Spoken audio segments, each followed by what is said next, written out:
వాన పడిపోతే ఎంత ప్రశాంతంగా ఉంటుందో ఈ బూతుల వాన ఆగిపోవడం అంత సంతోషంగా ఉంది. ఈ పార్టీ ఆ పార్టీ అని కాకుండా ప్రతి ఒక్కరు కూడా అసలు ఇష్యూస్ పక్కకు పెట్టి ఈ తూకిత్తా అంటే తూకిత్తా అనేటటువంటి ప్రయత్నం చేసి ప్రజల వాళ్ళ యొక్క దృష్టిని మరల్చే ప్రయత్నం చేసి నిజంగా ఈ ప్రచార సరళి వింటే నాకేమనిపించిందంటే సర్పంచ్ ఎన్నికలు లెక్క మున్సిపల్ ఎన్నికలు కూడా పార్టీ గుర్తు లేకుండా జరిగితే బాగుంటుందేమో.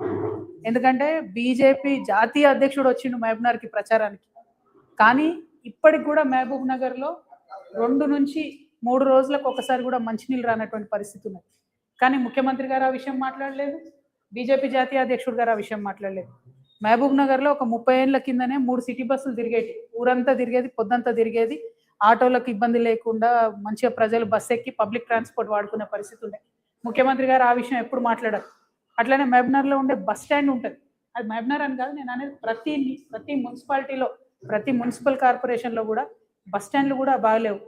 ఇక గవర్నమెంట్ స్కూళ్ళు మున్సిపాలిటీలలో ఉన్నాయైతే కేవలం ప్రైవేట్ స్కూళ్ళకు విద్యార్థులను పంపించడానికి ఉన్నట్టుగా ఉంటాయి తప్పితే ఎందుకు కూడా అవి పనికిరావు. పిల్లలు తక్కువ, పంతులు ఎక్కువ ఉంటారు.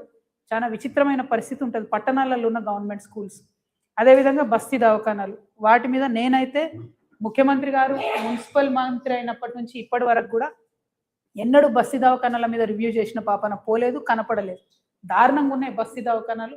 కనీసం ఒక గోళీ కూడా లేనటువంటి పరిస్థితి, డాక్టర్లు లేనటువంటి పరిస్థితి. ఆ ఇష్యూ మీద డిస్కషన్ జరగలేదు. అట్లనే అన్నిటికన్నా మేజర్ ఇష్యూ ఇవాళ డ్రైనేజ్ది. చెత్త గుట్టలు గుట్టలుగా చెత్త పేరుకపోయింది ప్రతి మున్సిపాలిటీలో, ప్రతి మున్సిపల్ కార్పొరేషన్లో.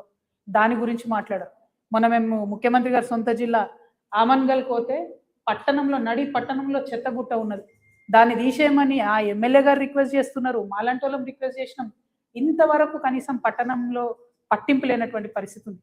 అంటే అసలు అంశాలన్నీ పక్కకు పెట్టి మరి కేవలం ఎన్నికల్లో పార్టీలను తిట్టుకోవడం, వ్యక్తులను తిట్టుకోవడం ప్రచారాలు జరిగినాయి. ఇంకా అన్నిటికన్నా ఎక్కువ మున్సిపాలిటీలలో రిటైర్డ్ ఎంప్లాయీస్ చాలా మంది ఉంటారు. మనం కరీంనగర్లో మొన్న చూసినాం, రిటైర్డ్ ఎంప్లాయీ ఒకరు బోర్డు పెట్టారు, మమ్మల్ని నాయకులు ఓట్లు అడగకండి, మాకు ఇంతవరకు రిటైర్మెంట్ బెనిఫిట్లు రాలేదు అని. నిజంగా పట్టణాలలో ఉండే బుద్ధిజీవులను నేను అప్పీల్ చేస్తూ ఉన్నాను, దయచేసి మంచి వాళ్ళని ఎన్నుకోండి. ఈ పార్టీ ఆ పార్టీ అని కాదు, వస్తే హంగ్ వస్తుంది మున్సిపాలిటీ, ఇబ్బంది ఏం లేదు. ఎందుకంటే మున్సిపాలిటీలో ఒక దగ్గర బీజేపీ బీఆర్ఎస్ దోతి చేస్తున్నారు, ఒక దగ్గర బీజేపీ కాంగ్రెస్ కలిసి ప్యానెల్ చేస్తున్నారు, రకరకాల అరేంజ్మెంట్స్లో ప్యానెల్స్ అవుతున్నాయి, నష్టమేం లేదు. మంచి వాళ్ళని ఎన్నుకోండి దయచేసి. అవకాశం ఉన్న కాడ మా సింహం గుర్తు మీద నిలబడ్డోళ్ళకు అక్కడ కూడా ఓట్లేయండి. ఎందుకంటే మున్సిపల్ ఎన్నికలు అంటే లోకల్ ఇష్యూస్ మీద డిస్కషన్ జరగాలి, లోకల్ పని చేసే వాళ్ళు కావాలి. కాబట్టి నేను మిమ్మల్ని అపీల్ చేస్తా ఉన్నా. ఇక విచిత్రమైన విషయం ఏంటంటే కాంగ్రెస్ ప్రభుత్వం వచ్చినప్పటి నుంచి ఇప్పటి వరకు ఇన్ని మున్సిపాలిటీలు ఉంటే, ఇప్పుడు ఎన్నికలకు పోతున్నాయి 116 మున్సిపాలిటీలు, 7 కార్పొరేషన్లు ఉంటే కేవలం ఒకే ఒక్క మున్సిపాలిటీకి అండర్ గ్రౌండ్ నిధులు మంజూరైనవి. గెస్ చేయండి ఏ మున్సిపాలిటీ అయి ఉంటుంది అది?